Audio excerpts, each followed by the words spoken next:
There's something mighty special about stories that remind us what truly matters in this world, in these troubled times, when families seem scattered to the four winds and neighbors barely know each other's names.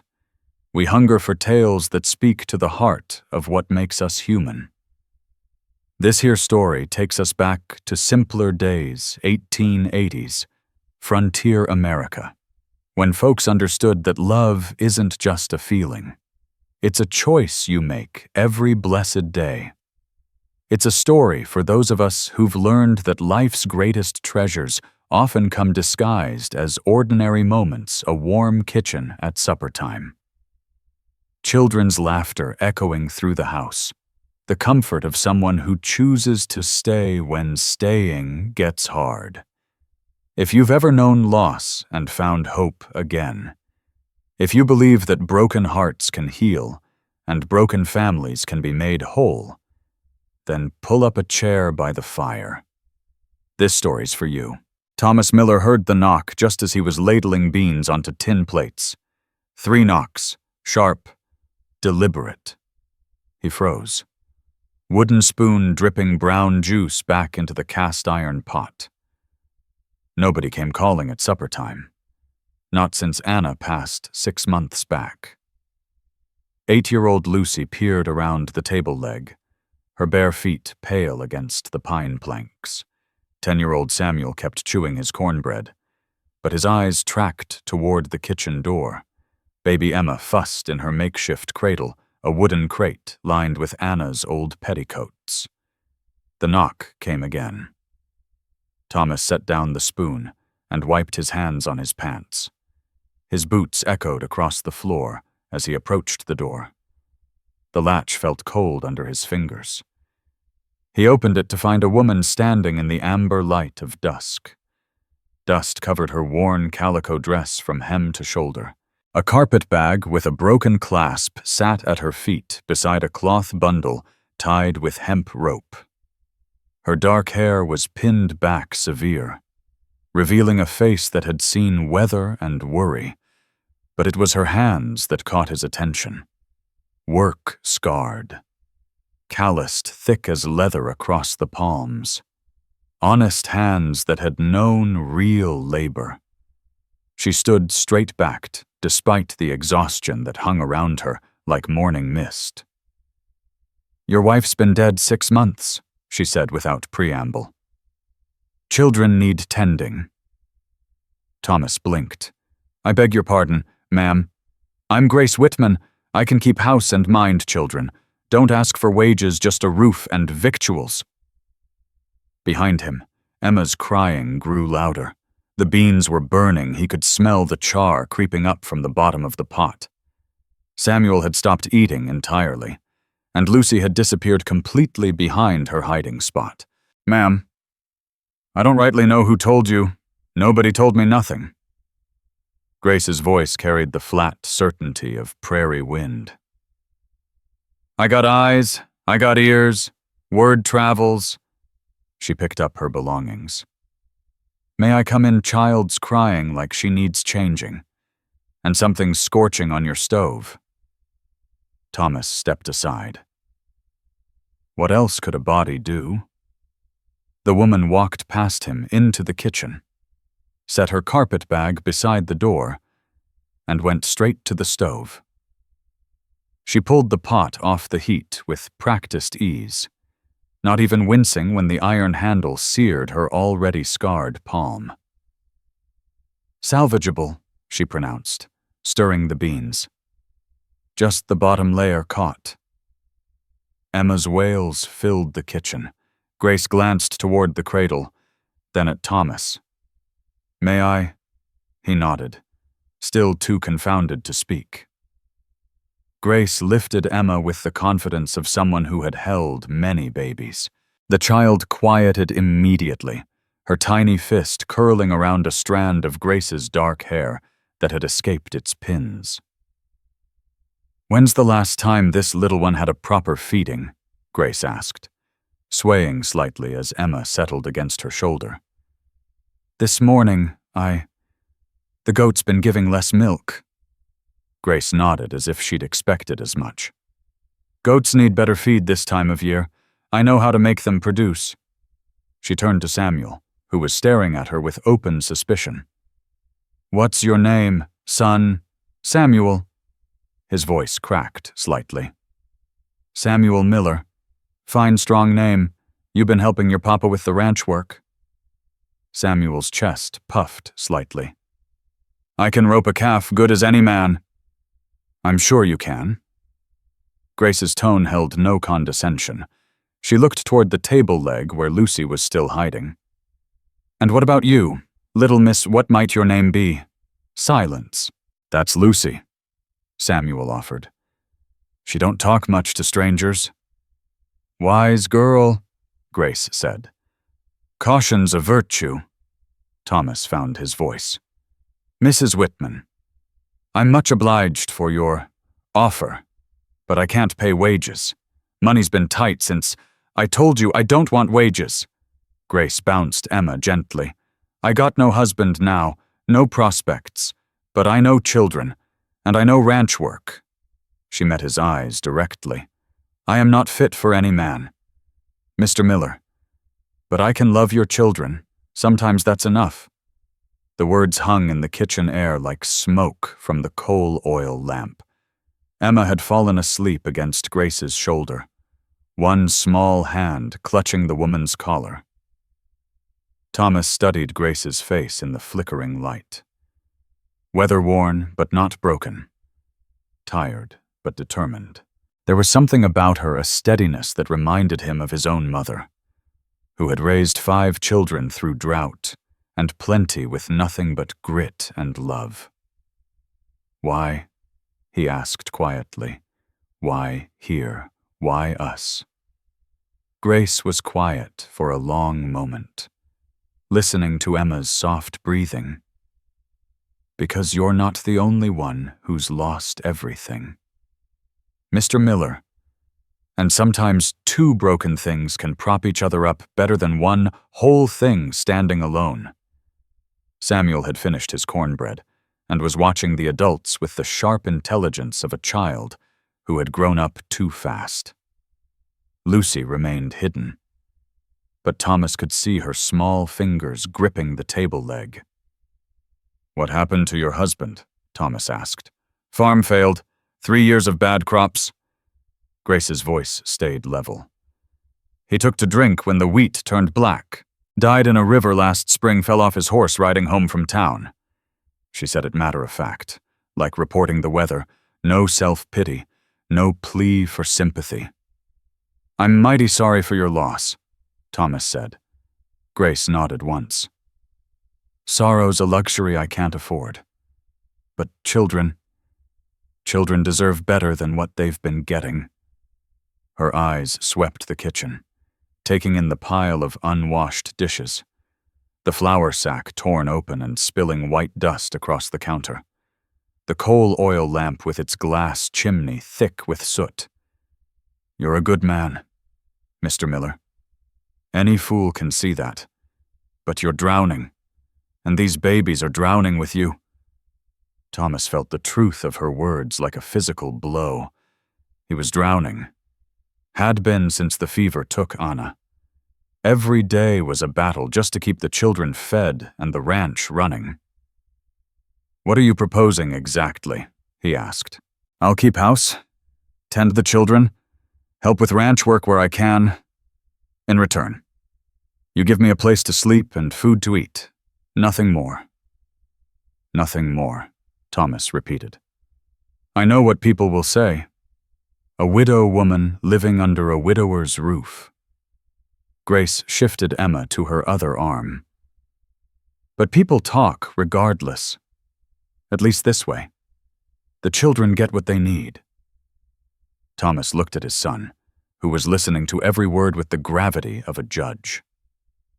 At the table leg where Lucy hid. At baby Emma, sleeping peacefully for the first time in weeks. The beans needed serving. The dishes needed washing. Emma needed changing. Tomorrow the cattle needed moving. And the hay needed cutting, and the roof needed patching where the last storm had torn away shingles. He was one man trying to do the work of three. "There's a small room off the kitchen," he said finally. "Used to be Anna's sewing room. It ain't much, but it'll do fine." Grace's relief was carefully contained, but Thomas caught the small exhale that escaped her lips. "And you'll leave if I ask you to. I'll leave if you ask." She paused. "But I hope you won't ask." Thomas nodded slowly. "We'll try it. See how it goes." Grace smiled, then the first real smile she'd shown. It transformed her whole face, revealing the pretty woman she might have been under different circumstances. "Much obliged, Mr. Miller." She handed Emma back to him and turned to the stove. "Now, let's get these beans served before they get cold. Samuel, would you fetch me that serving spoon?" Samuel jumped up immediately, eager to help. Even Lucy emerged from her hiding place, drawn by the unfamiliar sound of adult competence in the kitchen. As Grace ladled beans onto the plates, Thomas noticed how naturally she moved around the space, as if she belonged there, as if she'd been waiting her whole life to stand at this particular stove, feeding these particular children. For the first time in 6 months, the kitchen felt alive. But as they sat down to eat, Thomas caught the way Grace's eyes lingered on the chair that had been Anna's. The way her smile faltered just slightly when Lucy asked, "Are you going to be our new mama?" "I'm just Grace," she replied quietly. "That's enough for now." But Thomas saw something flicker across her face in the lamplight. Something that looked like longing mixed with fear, as if she wanted to be their new mama more than anything in the world and was terrified of what that wanting might cost her. Outside, the prairie wind picked up, rattling the windows and carrying with it the scent of distant rain. Change was coming to the Miller Ranch. The question was whether it would heal them or destroy what little they had left. Before we continue, please leave a like and subscribe. Let me know which city you're watching from. Now, let's get back to the story. Dawn hadn't broken yet when Thomas pushed through the kitchen door. Coffee already steamed in the pot. The smell of bacon grease popped and hissed from the cast-iron skillet. Grace stood at the stove, her back straight as a fence post. She wore the same calico dress, but it looked different, somehow cleaner. Pressed. Her dark hair was pinned tight, not a strand loose. "Morning," she said without turning around. Thomas rubbed his eyes. "You been up long? Long enough?" She flipped bacon with a wooden fork. "Biscuits'll be ready directly." The kitchen looked foreign to him. Dishes stacked neat on the shelf. Flour swept clean from the counter. Even the lamp chimney gleamed clear as creek water. "You didn't have to. Children need proper breakfast." Grace cracked an egg into the pan. It sizzled loud. "Can't run on cornbread alone?" Emma gurgled from her cradle. Not crying, just soft baby sounds. Thomas couldn't recollect the last time she'd woken up peaceful. Samuel clattered down the stairs, his suspenders hanging loose. He stopped when he saw Grace, wariness creeping across his face like a shadow. "Morning, Samuel," Grace said. "Help me with these eggs." The boy edged closer, drawn by the smell of real cooking. "How many you making?" "4, 1 for each of us. Pa don't usually eat breakfast." Grace glanced at Thomas. "He does now." Thomas found himself sitting at the table without deciding to. Grace set a plate before him, eggs over easy, bacon crisp, biscuit split open with butter melting into the cracks. His mouth watered despite himself. Lucy appeared in the doorway, bare feet silent on the floorboards. She clutched her corn-husk doll, its yarn hair tangled. "Come eat, little miss," Grace said gentle. Food's getting cold.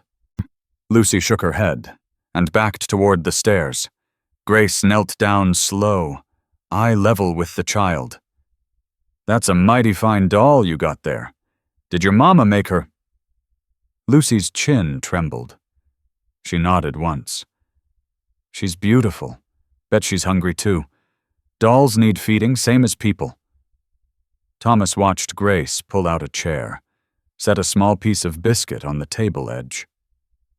For your baby, she told Lucy. The child crept forward, placed the doll in the chair. Grace served the corn-husk baby with the same care she'd shown the rest of them. Lucy climbed into her own seat, eyes never leaving Grace's face. They ate in silence, broken only by the scrape of forks on tin plates and Emma's soft cooing.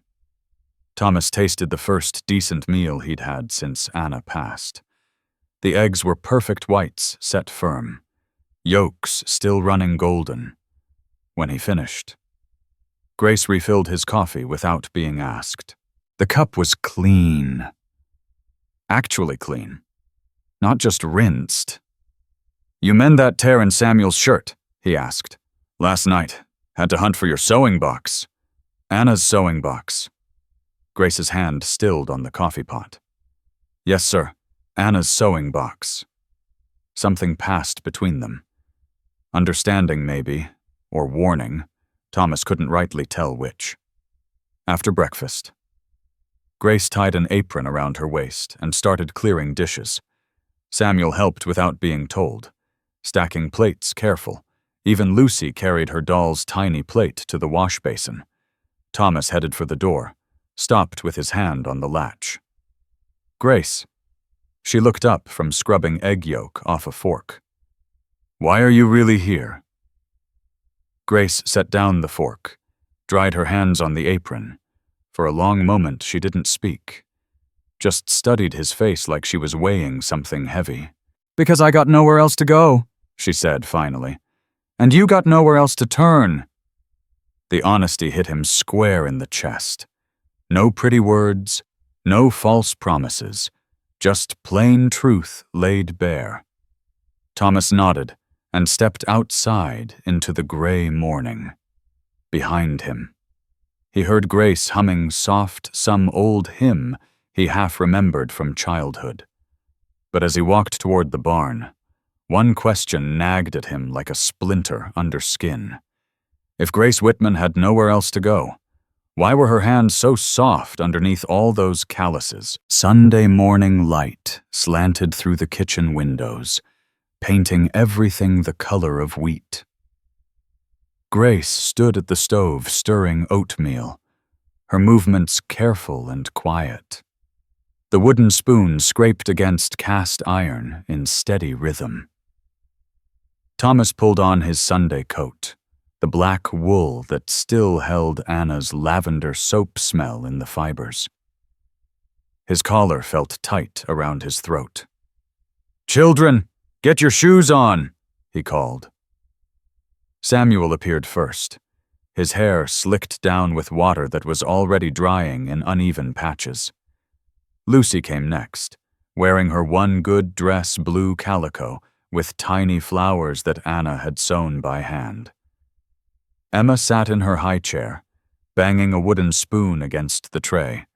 Grace had tied a clean cloth around the baby's neck to catch the oatmeal that would inevitably end up everywhere but her mouth. "Grace," Thomas said, settling his hat on his head. "You ready?" Grace kept stirring, her back to him. "Church isn't for folks like me. Mr. Miller." "What do you mean?" She set the spoon down, turned to face him, in the morning light. Her features looked sharper somehow, more defined. "You know what I mean." Thomas felt heat creep up his neck. "People will talk regardless of what you do. Let them talk about me somewhere else." Grace lifted Emma from the high chair, settled her against her hip. "This baby needs tending more than I need praying." Samuel shifted from foot to foot. "Pa, we gonna be late." Grace walked them to the door. Emma's small fist tangled in her dark hair. "Mind your manners in church. Listen to what the preacher says."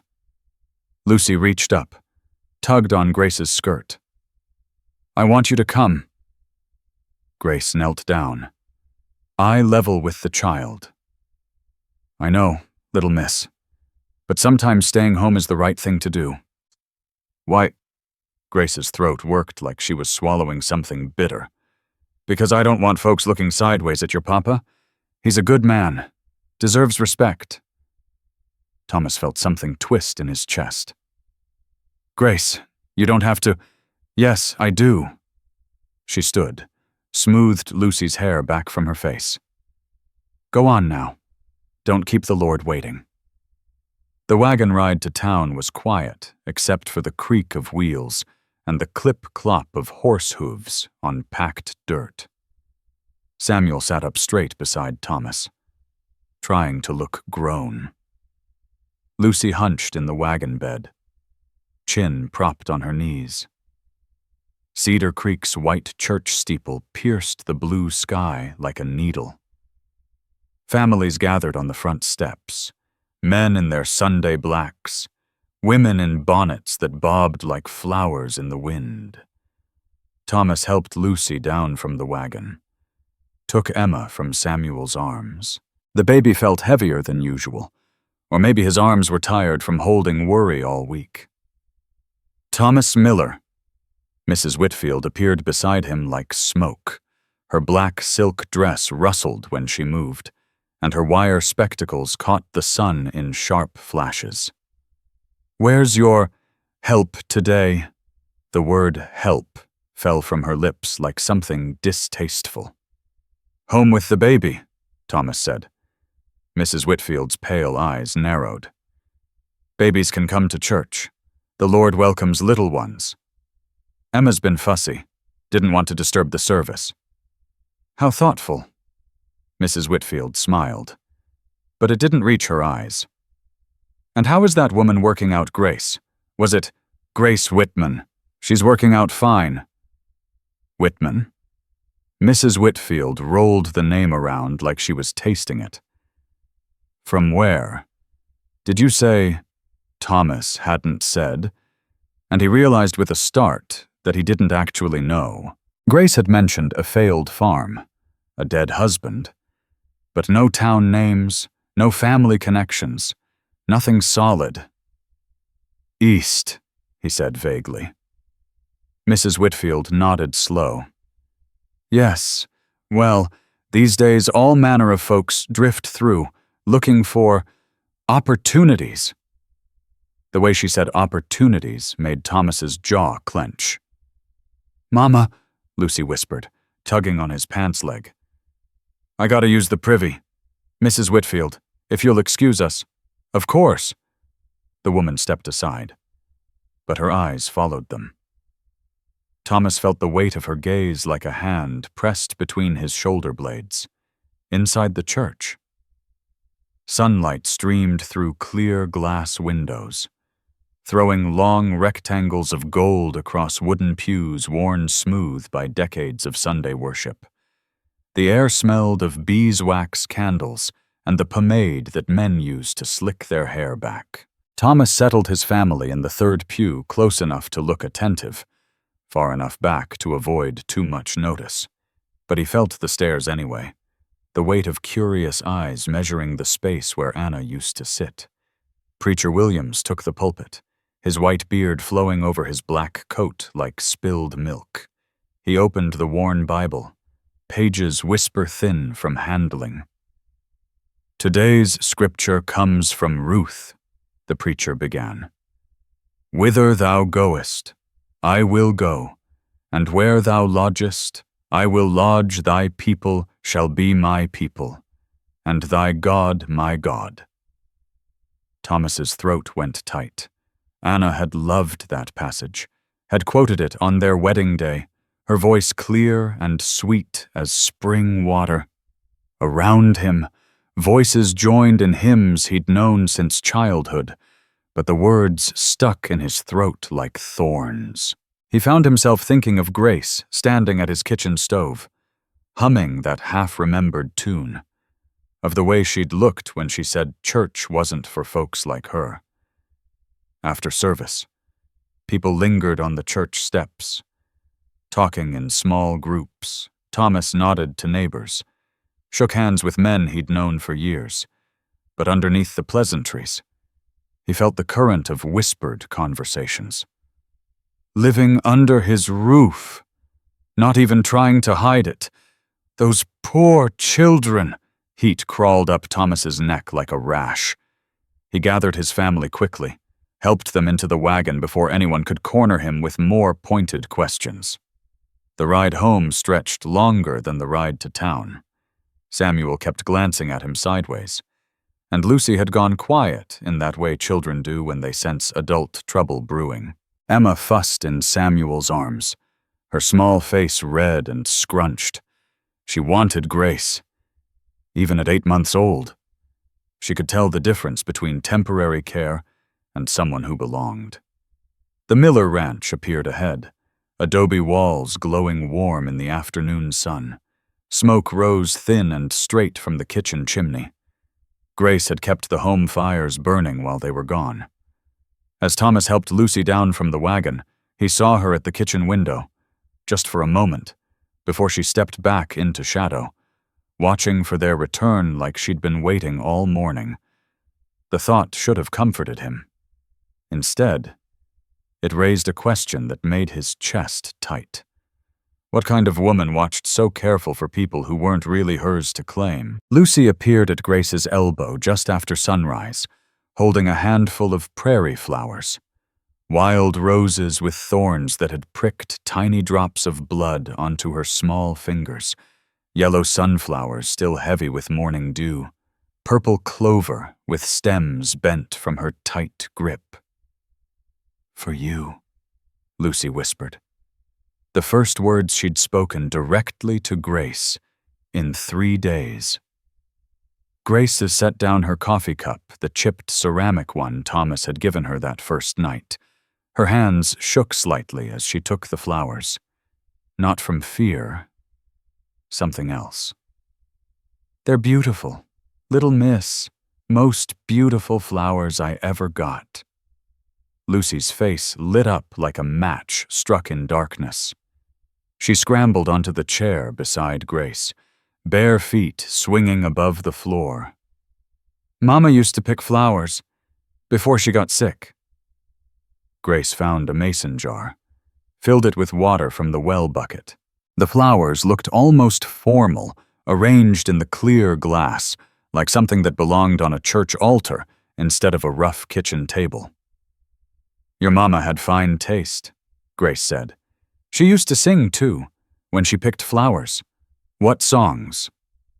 Lucy hummed a few notes, off-key and wavering. Grace picked up the melody, her voice lower and sure. "Amazing Grace, how sweet the sound." The hymn filled the kitchen, wound around the morning light streaming through windows. Emma pulled herself up at the table edge, tiny hands gripping the wood. Her legs wobbled like a newborn colt's. She let go with one hand, reached toward the sound of Grace's singing. 1 step, 2, 3 wobbly steps across the kitchen floor before her balance gave out and she sat down hard on her diaper-cushioned bottom. Grace's singing stopped mid-note. Lucy clapped her hands together, the sound sharp in the sudden quiet. "She walked. Emma walked to you." Samuel appeared in the doorway, drawn by the commotion, his hair stuck up on one side where he'd slept on it wrong. "What happened?" "Emma took steps," Lucy said, bouncing on her chair. "Real steps, not just holding on." Grace lifted Emma, settled her on her hip. The baby's small fist curled around a strand of Grace's dark hair that had escaped its pins. Emma babbled something that might have been "Mama," or might have been nothing at all. Samuel's face went strange. Not angry exactly. Something else. Something that made Grace's throat tight. "She never walked for Pa," Samuel said quiet. Grace set Emma down gently. The baby immediately pulled herself up again, took another shaky step toward Samuel. This time he caught her, swung her up in his arms. "There you go, little sister. About time you got mobile." The kitchen door opened. Thomas stepped inside, dirt on his boots from morning chores. His eyes went from the flowers on the table to Emma in Samuel's arms to Grace standing by the window. "What's all the excitement?" "Emma walked," Lucy announced, 3 whole steps to Grace. Thomas's face did something complex. Pride mixed with something darker. He crossed to Samuel, took Emma in his arms. The baby reached immediately for Grace, small arms stretching. "To Grace," Thomas repeated. "She was singing," Lucy explained. Emma wanted to get closer to the music. Grace wiped her hands on her apron.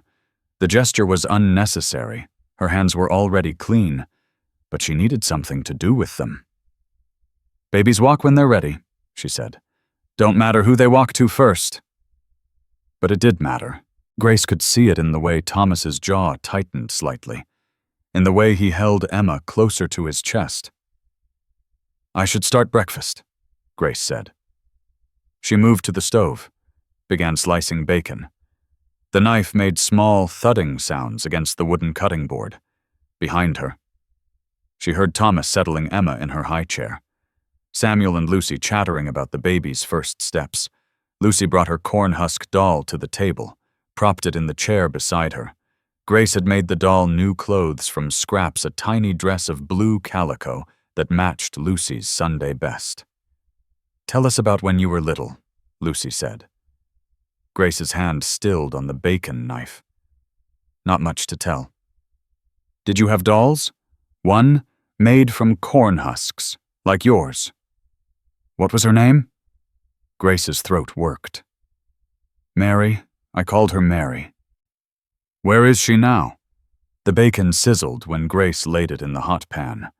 Grease popped and spat, tiny drops that stung her hands. "Gone," Grace said. "Lost her when I got married and moved away." Samuel looked up from feeding Emma bits of biscuit. "Don't you miss her?" Grace turned the bacon with a long fork. Each piece was perfectly brown, the fat rendered clear. "You can't miss what's dead and buried." The words came out harsher than she'd meant. Samuel's face went quiet. Lucy hugged her doll closer. Thomas cleared his throat. "Lucy, finish your breakfast. Samuel, you got chores."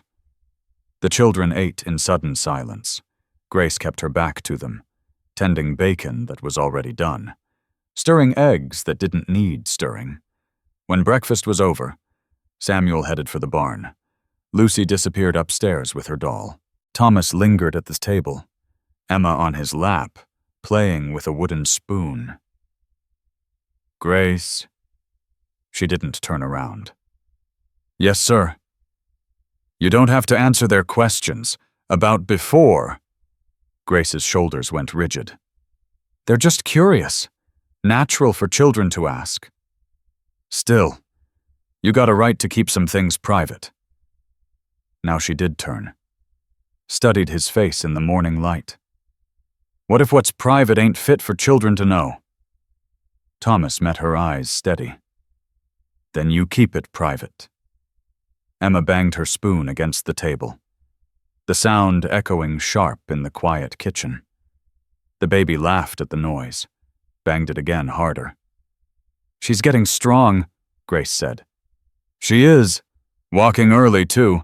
Some babies don't walk till past their first year." "Anna walked at 8 months. I was hoping Emma would take after her." Grace nodded, picked up a dish rag, began wiping the already clean counter. Thomas. He looked up. She'd never used his first name before. It felt strange in her mouth, familiar and foreign at the same time. When you married Anna, did folks talk? Anna's family thought she was settling beneath her station. My family thought I was reaching too high. But you married anyway? We married anyway. Grace folded the dish rag into precise squares. Love makes folks brave. I reckon. Thomas stood, shifted Emma to his other arm. Sometimes. He moved toward the door, stopped with his hand on the latch. Grace, what you said about love making folks brave, you speaking from experience. Grace's hands went still on the dish rag. When she looked at him, her eyes held something raw, something that made Thomas's chest tight. No, sir, she said, quiet. I'm speaking from the lack of it. Young Thomas nodded, stepped outside into the bright morning. But as he walked toward the barn, Emma babbling in his arms, one question chased itself around his mind like a cat after its own tail. What kind of woman knew so much about love's absence that she could raise his children better than he could? The black carriage appeared at the end of the lane like a dark prayer against the morning sky.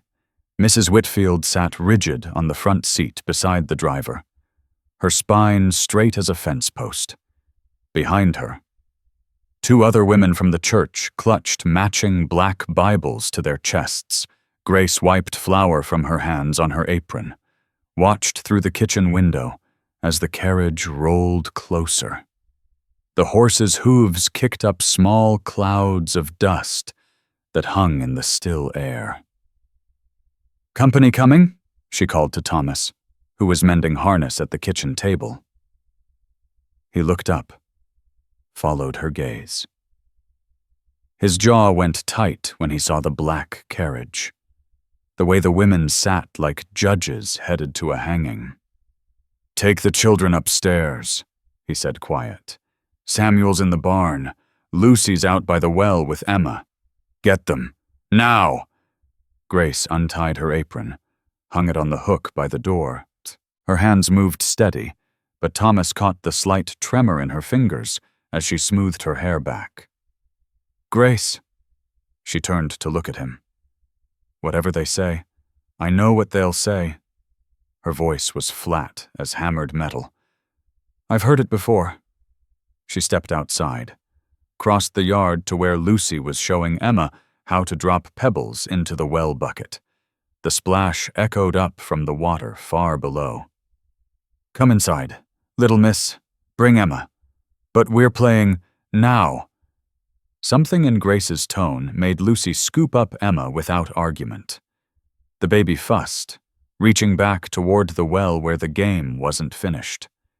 Samuel appeared in the barn doorway, drawn by the sound of approaching wheels. Grace waved him over quick. All three children disappeared into the house just as the carriage pulled up beside the kitchen door. Mrs. Whitfield climbed down with help from the driver.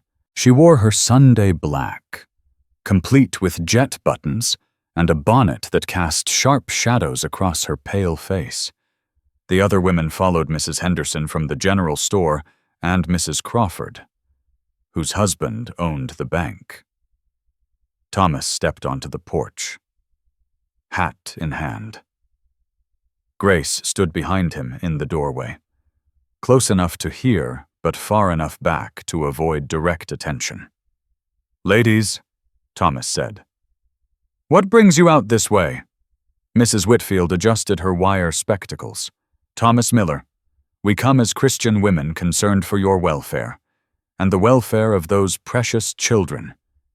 Her gaze flicked past Thomas to where Grace stood silent in the shadows. Much obliged for the concern. Thomas said, careful. But we're managing fine.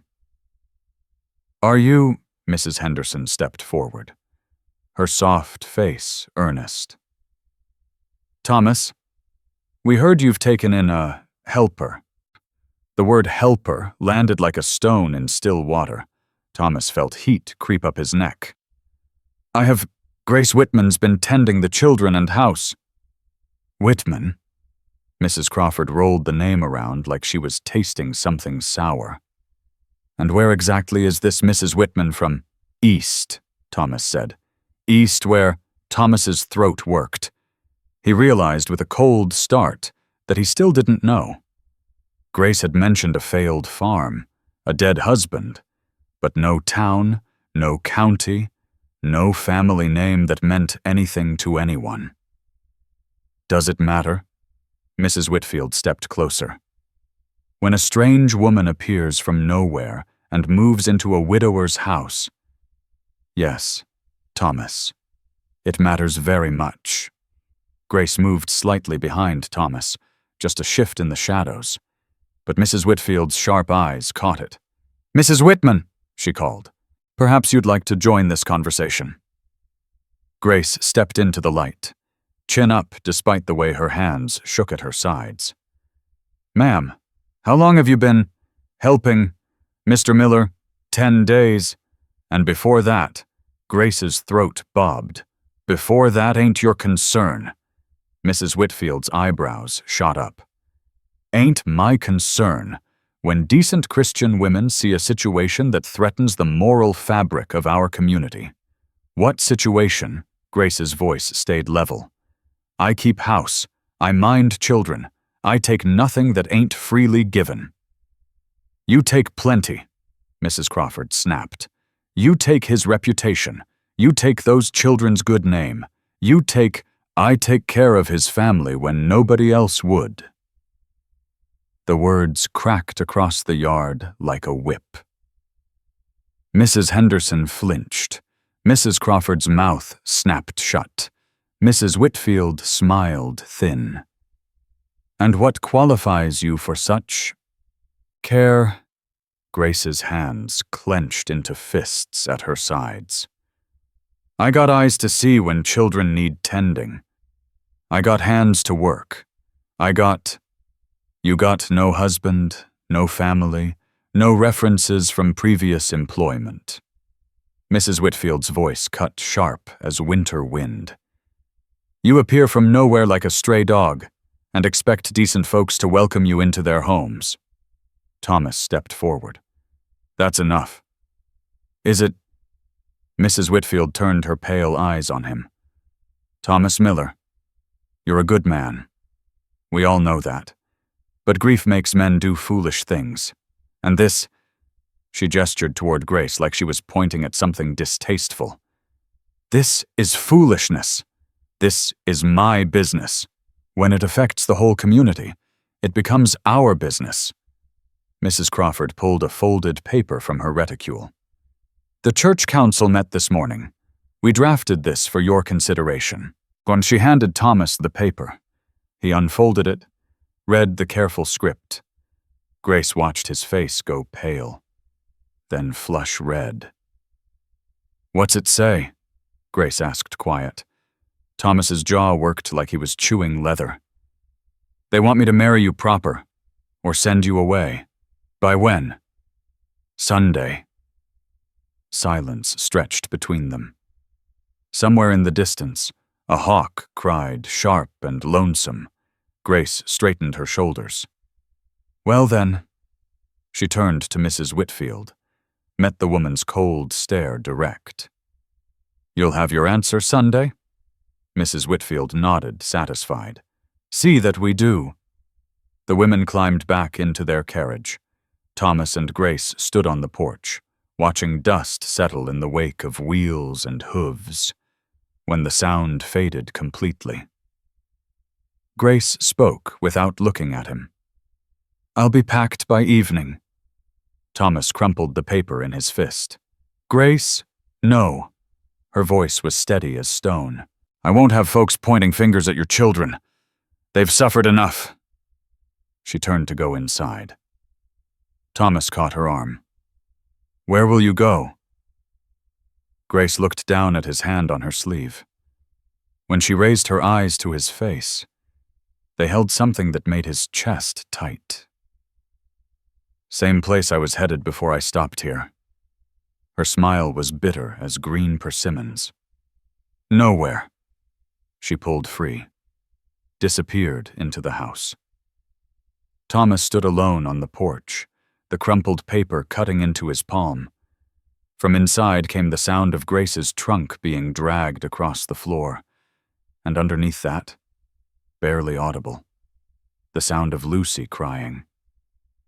But as Thomas stood there listening to his world come apart, one thought cut through the noise, sharp as a blade.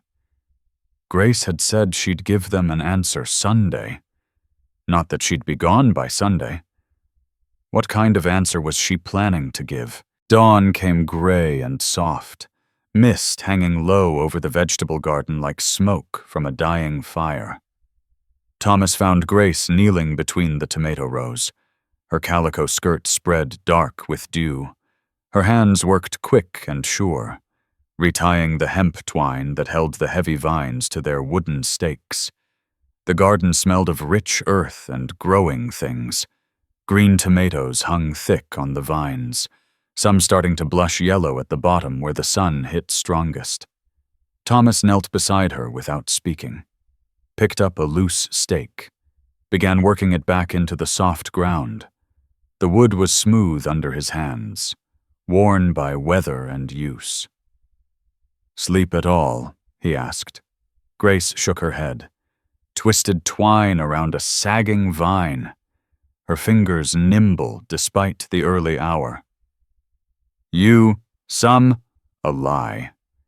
He'd listened to Grace moving around downstairs most of the night, the soft sounds of someone who couldn't settle, who was thinking too hard about things that had no good answers.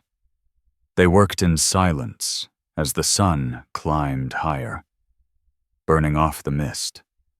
The earth was soft from the rain 3 days past, easy to work. Grace had planted smart beans climbing up corn stalks, squash spreading between the rows to keep weeds down. "You know about farming?" Thomas said. "Some." Grace tied off another vine. "My pa had a truck garden. Taught me young that plants need tending regular, not just when you remember." "Where was that?" Grace's hands stilled on the twine. "Kansas, outside Salina." First real place name she'd given him. Thomas filed it away. Wondered what else he didn't know about the woman who'd been living under his roof for 10 days. "Good farming country, Kansas." "Was before the drought." Grace moved to the next plant. 3 years of no rain turns good land to dust. That when you left, that's when everything died. Her voice was flat as beaten metal. "Crops, cattle, my baby." Thomas's hands went still on the stake he was driving. "Grace." She kept working, tying vines with steady fingers. "Born too early, lived 3 days, buried him in ground so hard we had to use a pickaxe to break through." The words came out matter-of-fact, like she was discussing the weather. But Thomas heard something underneath pain, held so tight it had calcified into bone. "After that, my husband took to drinking, said the land was cursed, said I was cursed for losing our boy." Grace moved to another plant, her movements mechanical, precise. "Found him face down in Pawnee Creek one morning. Horse came home without him." Thunder rolled low in the distance. Gray clouds piled high against the horizon, promising afternoon rain. "I'm mighty sorry," Thomas said quiet. Grace's hands stilled. She looked at him across the tomato plants, her face unreadable in the morning light. Are you wondering if I killed him?" The question hit Thomas like a physical blow. "Grace, folks in Salina wondered, young woman, dead husband, no family left to vouch for her character." Grace's voice stayed level. "Easier to blame the widow than the bottle." Thomas watched her face, saw the way her jaw tightened slightly, the careful control that spoke of practice holding hurt. Did you? Grace met his eyes direct. No, but I thought about it. Near the end, when he was drunk more than sober. When he'd rage about our dead son like it was my fault the baby came too soon. She paused. Thinking about killing and doing it are different things. But thinking's enough to make you afraid of yourself. Rain started pattering on the broad leaves around them. Just a few drops, but more coming. We should head in, Thomas said. Grace nodded, began gathering the loose pieces of twine. Thomas helped her to her feet, his hand steady under her elbow. For a moment they stood close enough that he could smell the lavender soap she used in her hair. Thomas. Yes. When you married Anna, how did you know?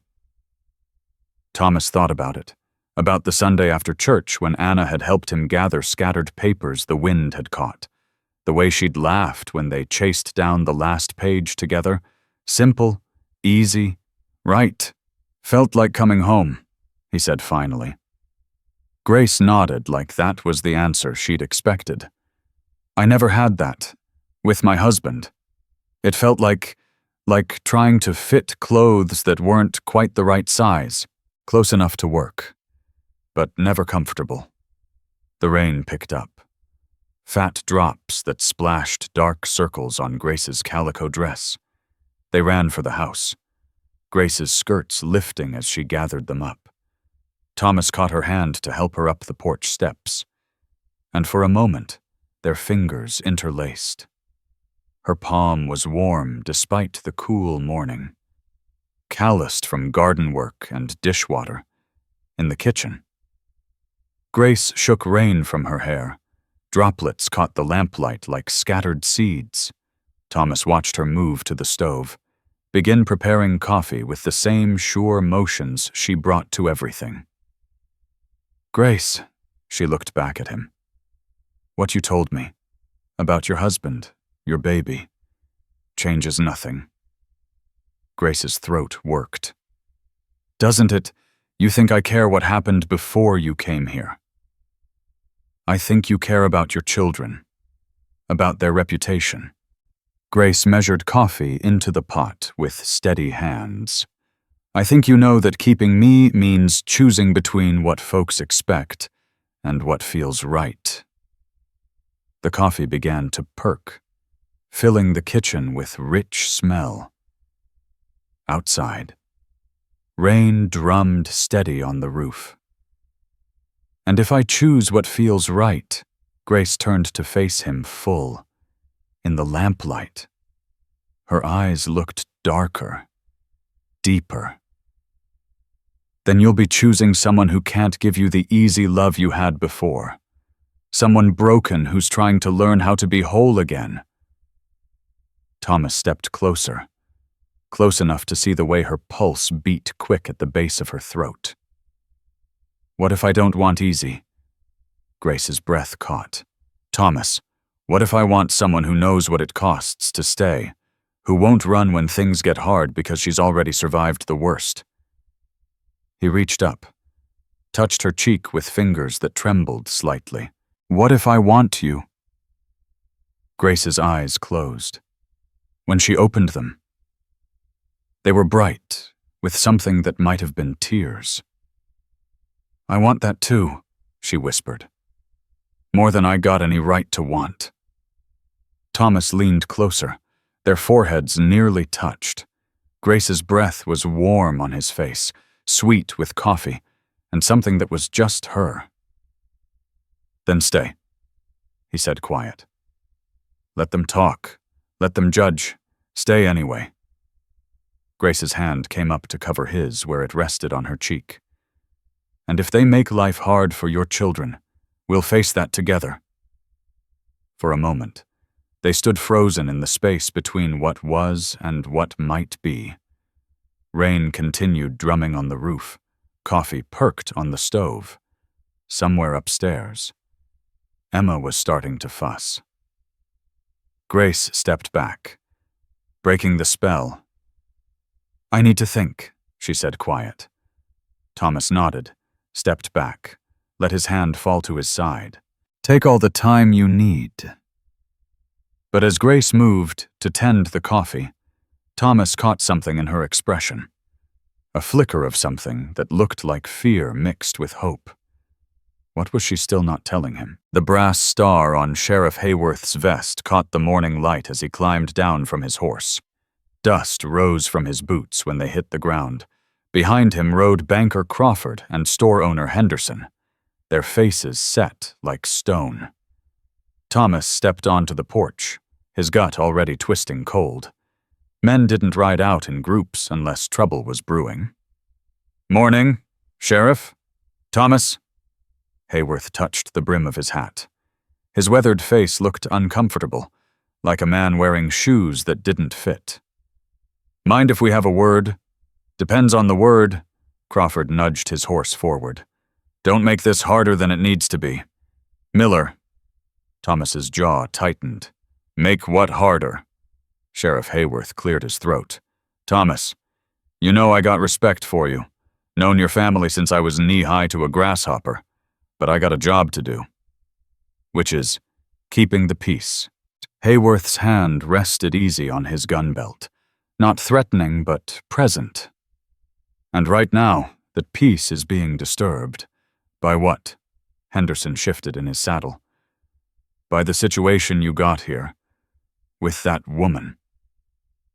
Grace appeared in the doorway behind Thomas. Emma balanced on her hip. She'd heard the horses. Come to see what the fuss was about. Her face went pale when she saw the three men. Crawford pointed a thick finger at her. "That woman there. Grace Whitman. If that's even her real name." "It's her name," Thomas said through gritted teeth. "Is it?" Crawford pulled a telegram from his vest pocket. "Got this from the sheriff in Salina County. Seems they're mighty interested in talking to a Grace Whitman about her husband's death." The words hit Thomas like a slap. He felt Grace go rigid behind him. "What's it say exactly?" Thomas asked. Crawford unfolded the yellow paper. "Request information regarding Grace Whitman, suspected in drowning death of husband James Whitman. Pawnee Creek, March 1885. Last seen heading west. Reward offered for information leading to apprehension." Grace made a sound low in her throat. Emma started fussing, picking up on the tension thick as smoke in the air. "You never said he drowned," Thomas said quiet, not turning around. "I said he was found in the creek," Grace replied, her voice barely audible. Sheriff Hayworth stepped forward. "Grace Whitman, I'm gonna need you to come with me." "No." Thomas moved to block the porch steps. "She's done nothing wrong here." "Maybe not, but she's got questions to answer in Kansas." "She answered them already. They found no evidence of wrongdoing or they'd have charged her then." Crawford's face flushed red. "Found face down in a creek don't happen by accident, especially when the wife inherits what little was left." Grace stepped forward, Emma clutching at her dress. "What little was left. You want to know what I inherited? Mr. Crawford." Her voice carried across the yard, clear and hard as struck metal. $63 in debt to the grain elevator, a mortgage 2 years behind, and a reputation so black that no decent person in 3 counties would hire me to scrub their floors. She shifted Emma to her other hip. The baby's small fist tangled in her hair. "You think I killed my husband for that? For the privilege of being run out of town like a mad dog?" Henderson cleared his throat. "Maybe you killed him for other reasons." Grace's face went white as milk. Such as maybe you were tired of being married to a drunk who beat you senseless every time he couldn't make the crops grow." The words hung in the air like gun smoke. Thomas felt his chest go tight. Grace's hand went to her collar, fingers brushing the high neckline that always covered her throat. For just a moment, the fabric pulled aside. Thomas glimpsed the edge of an old scar, white against her skin.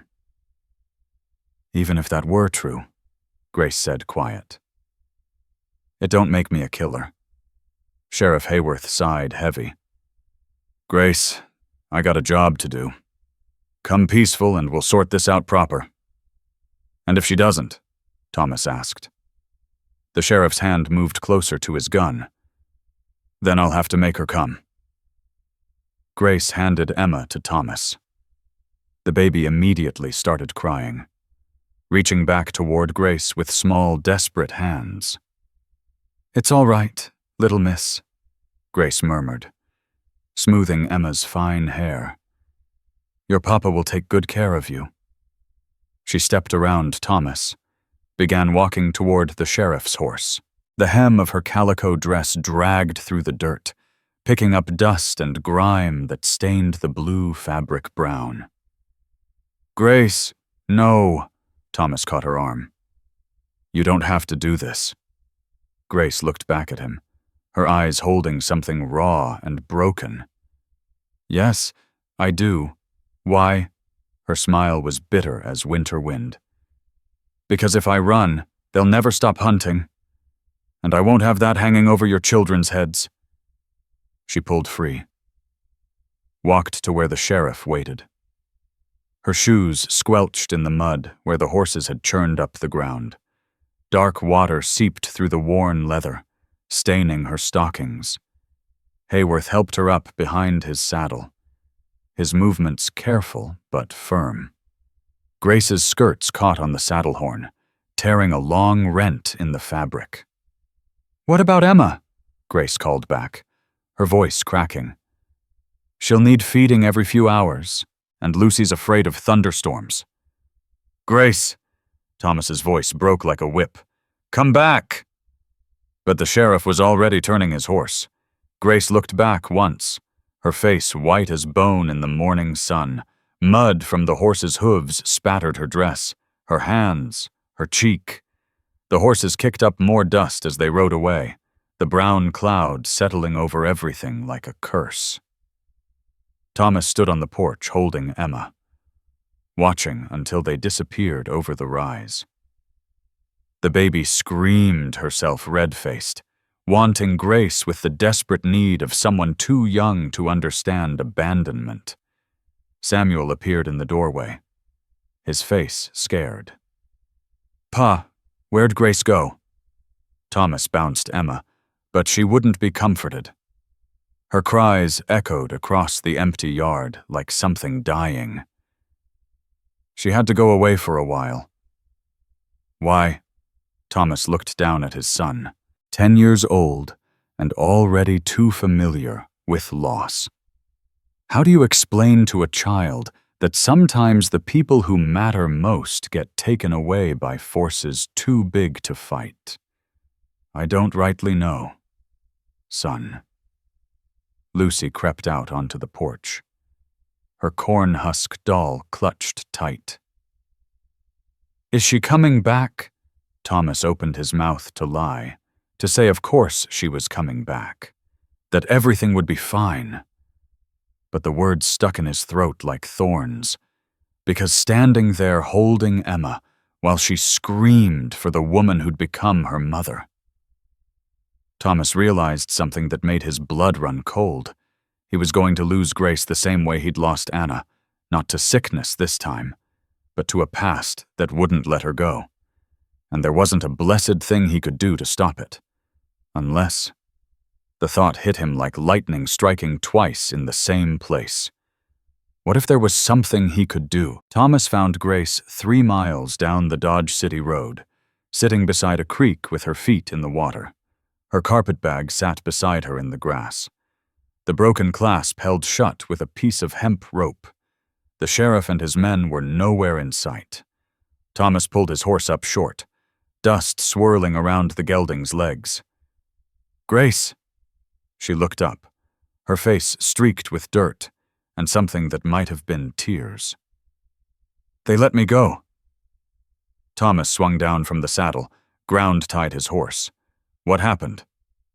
"Telegram came through while we were in town. From the sheriff in Salina. Grace pulled her feet from the creek water, began putting on her worn boots. James Whitman's body was found with a skull fracture. Rock by the creek had blood on it. They figure he fell off his horse drunk, hit his head, rolled into the water. Her fingers fumbled with the boot laces. Took them 3 months to find that rock. 3 months of letting folks think I was a murderess. Thomas knelt beside her, helped with the laces her shaking hands couldn't manage. Why didn't you fight the accusation, defend yourself? Grace's laugh was bitter as green persimmons. With what my sterling reputation, my fine upstanding character. She wiped her nose with the back of her hand.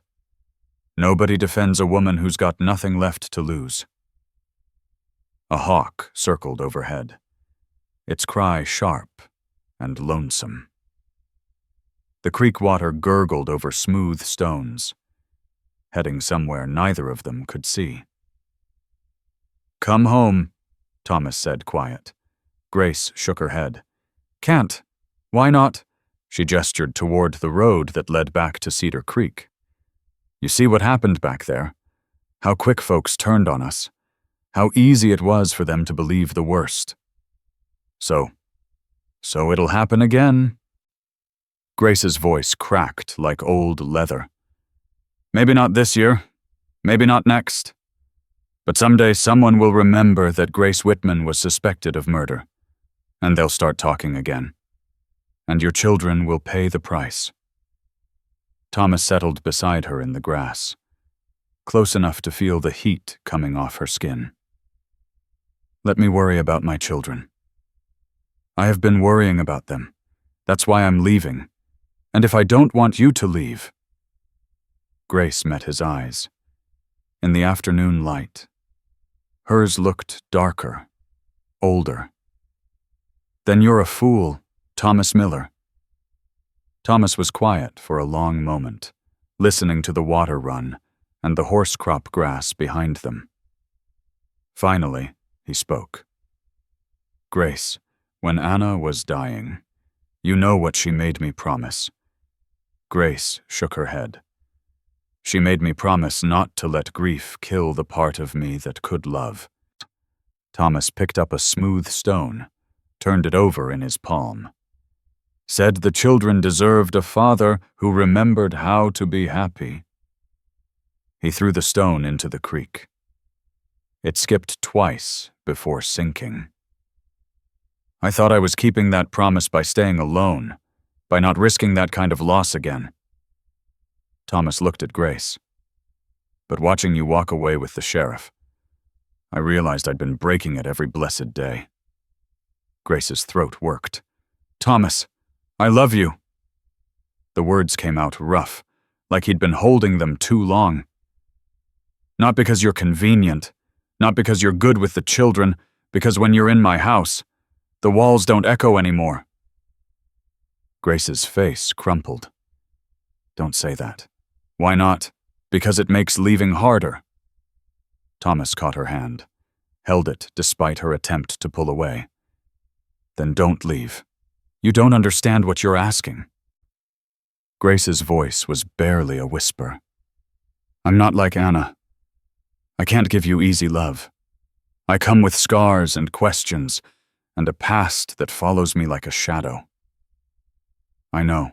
People will talk. Let them. They'll make life hard for Samuel and Lucy and Emma. Thomas was quiet for a moment. Then he stood, pulled Grace to her feet. Turn around, he said. What? Turn around. We're going home. Grace shook her head.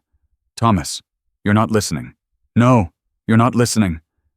Thomas picked up her carpet bag, tied it to his saddle. I said I love you. That means I choose you. Every day.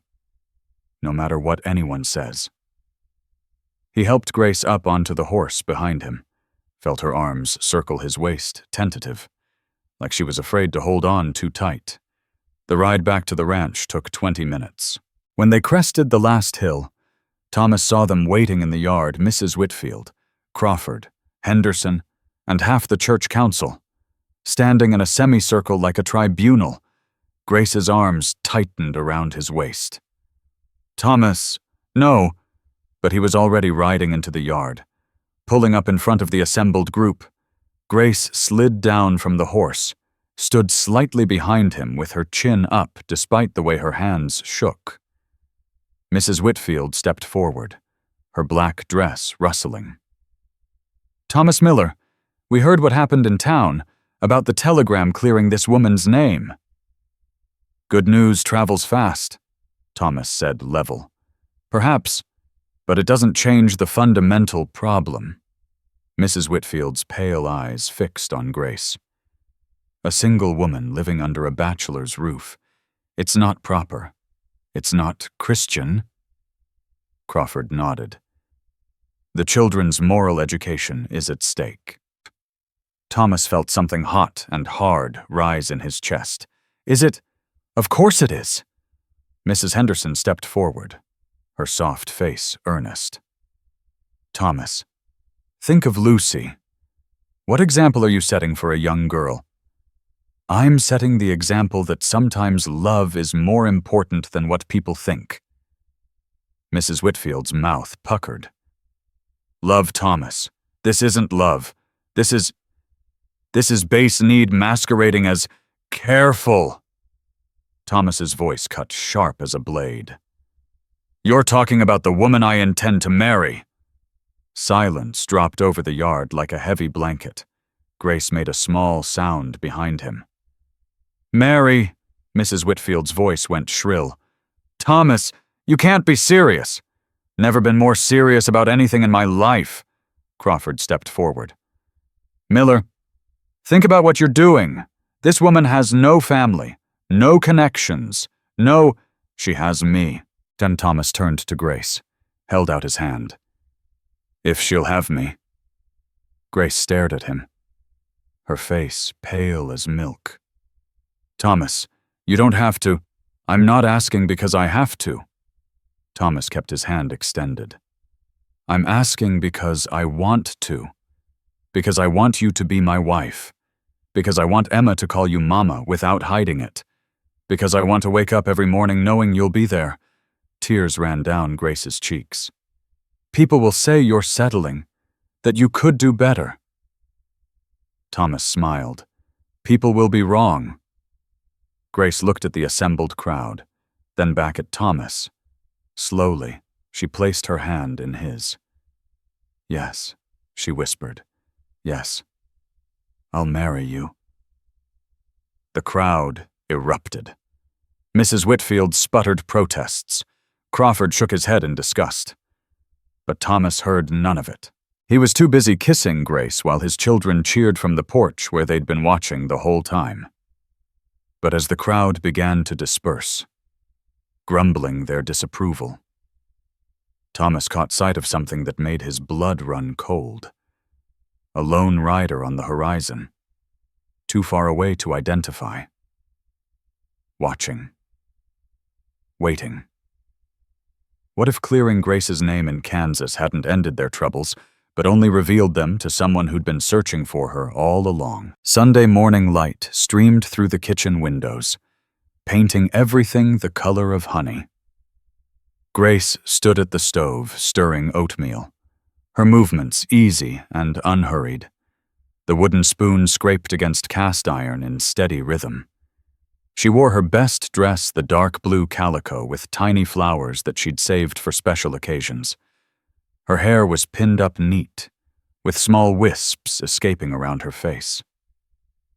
Thomas sat at the table, bouncing Emma on his knee. The baby reached for the sunlight streaming across the wooden surface, her small fingers opening and closing like she could catch the golden beams. "Still can't believe Mrs. Henderson brought fresh bread yesterday," Grace said, ladling oatmeal into bowls. "Still can't believe she apologized for doubting you." Grace smiled, the expression transforming her whole face.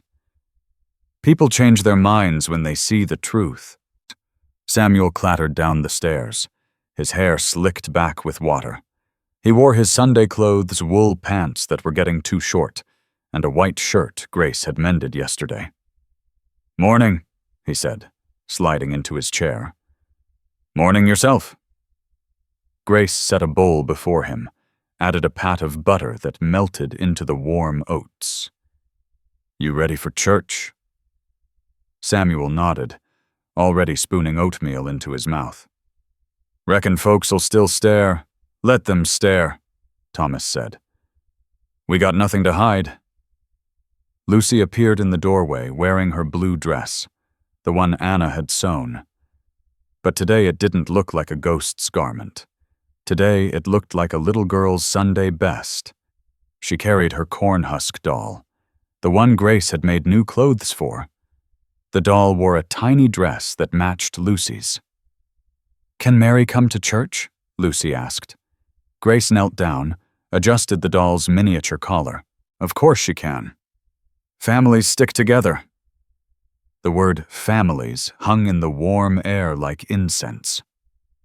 After breakfast, Thomas hitched the wagon while Grace gathered their things.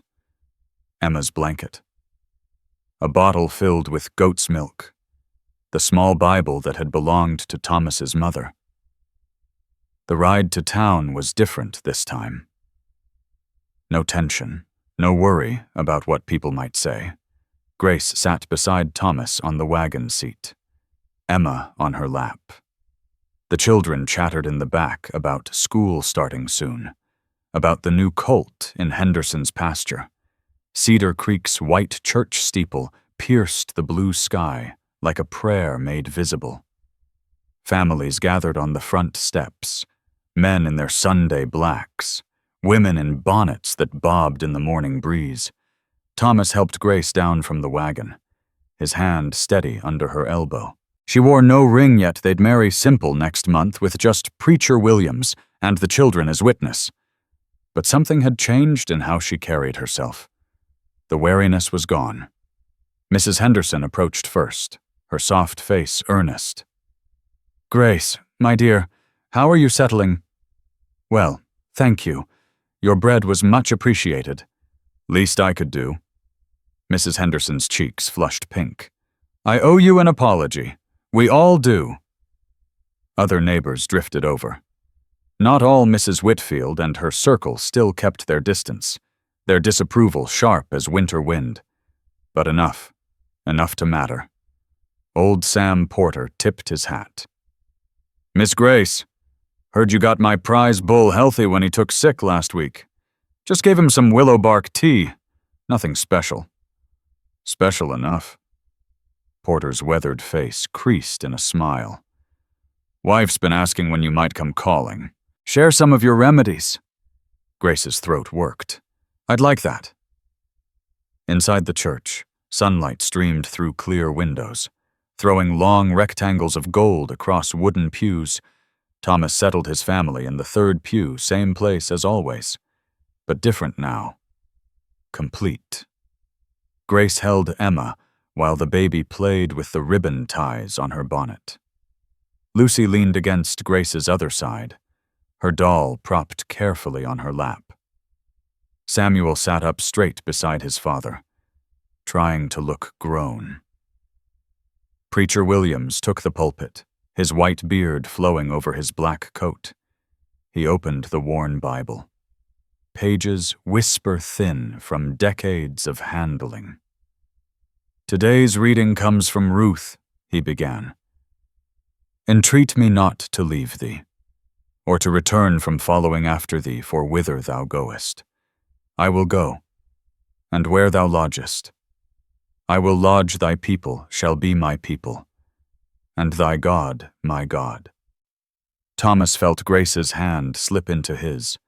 Her palm was warm, calloused from honest work. Real, around them, voices joined in hymns he'd known since childhood. This time the words didn't stick in his throat. This time Grace's voice blended with his, soft and sure. After service, people lingered longer than usual, not to gossip, but to visit, to welcome. Mrs. Crawford even asked Grace about her cornbread recipe. though her husband still kept his distance. The ride home stretched peaceful in the afternoon heat. Emma dozed against Grace's shoulder. The children were quiet, drowsy with sun and contentment. "Different this time," Grace said, quiet. "Better different." Grace nodded, shifted Emma to her other arm. The baby stirred, opened her eyes, then settled back to sleep. "Thomas?" "Yes. That rider yesterday, the one watching from the hill. You ever figure out who it was?" Thomas had wondered the same thing. The distant figure had vanished by the time they'd looked again. Could have been anyone. Could have been nothing. "Probably just someone passing through," he said. But as they crested the hill overlooking their ranch, Thomas saw movement by the barn, a horse he didn't recognize, a man in travel clothes talking to their hired hand. Thomas felt Grace tense beside him. The stranger turned as their wagon approached. He was young, maybe 25, with fair hair and familiar blue eyes. When he smiled, Thomas saw an echo of Grace's features in his face. "Grace?" The young man stepped forward. "Grace, is that you?" Grace's face went white as milk. "Michael. Been looking for you since I got word about James. Took me months to track you here." The young man. Michael grinned wide. "Thought I'd lost my sister for good." Grace climbed down from the wagon with shaking hands. Michael swept her into a hug that lifted her clean off the ground. "Sister?" Thomas asked. "My baby brother." Grace's voice was thick with something that might have been tears. "I thought after I left Kansas, I thought I'd never see family again." Michael set her down, studied her face with eyes that held the same kindness Thomas had learned to love. "Family, don't abandon family," Michael said, simple. "Took me a while to find you, but I knew you'd surface somewhere. Knew you'd find good people who could see past the lies." He looked at Thomas, at the children gathering around. "These the good people?" Grace nodded, her throat too tight for words. Michael extended his hand to Thomas. "Michael Whitman. Grace tells me in her letters." "You've been writing?" Thomas asked Grace. Grace's cheeks flushed pink. Just in case. In case he was looking." Thomas shook Michael's hand. Felt the calluses of someone who worked with tools. Someone honest. "Thomas Miller. This is my family. Our family." Grace corrected, soft. That evening, they gathered around the kitchen table for supper. Michael told stories about their childhood in Missouri, before their parents died and left Grace to raise him alone, before drought and bad choices scattered them like leaves. Emma sat in Grace's lap, fascinated by the new voice telling tales.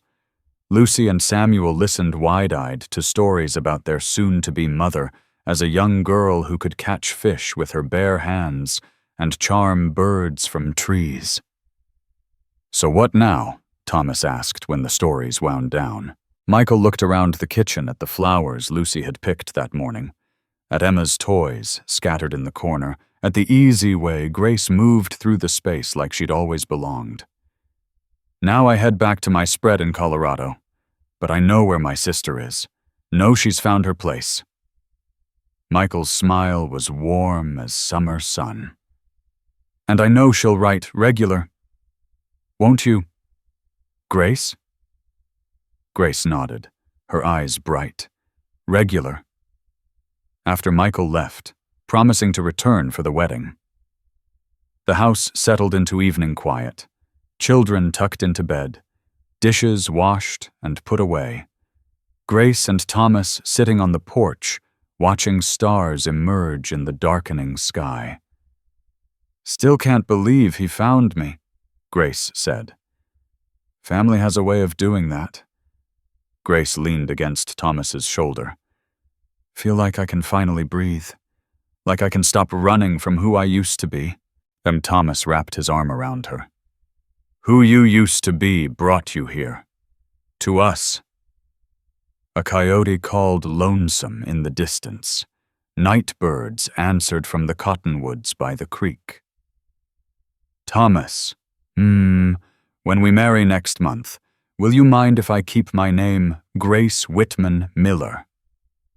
Thomas smiled in the darkness. I'd mind if you didn't. Whitman's part of who you are. Grace turned in his arms, kissed him soft. I love you. Love you too. But as they sat holding each other under the vast, star-scattered sky, Thomas found himself thinking not about the past or future, but about this moment. Grace warm against his side, his children safe in their beds, the sound of home breathing around them. Sometimes the greatest victory wasn't conquering something. Sometimes it was simply finding the place where you belonged. And Grace Whitman Miller had finally come home. Sometimes the most profound stories aren't about grand adventures or dramatic rescues. They're about quiet moments when broken hearts choose to trust again. Grace and Thomas remind us that love isn't always the passionate sweep of romance novels. Sometimes it's the steady decision to stay when leaving would be easier. In our world of quick fixes and instant connections, their story whispers something revolutionary: that healing takes time, that trust must be earned daily, and that the strongest families aren't always born from blood, but from choice. Grace didn't seek to replace Anna's memory. She honored it by loving Anna's children with fierce devotion. Their journey from stranger to family speaks to anyone who's ever felt displaced, unwanted, or afraid to hope again. It reminds us that sometimes the person we need most arrives dusty and uncertain at our kitchen door, asking not for everything, but simply for a chance to belong.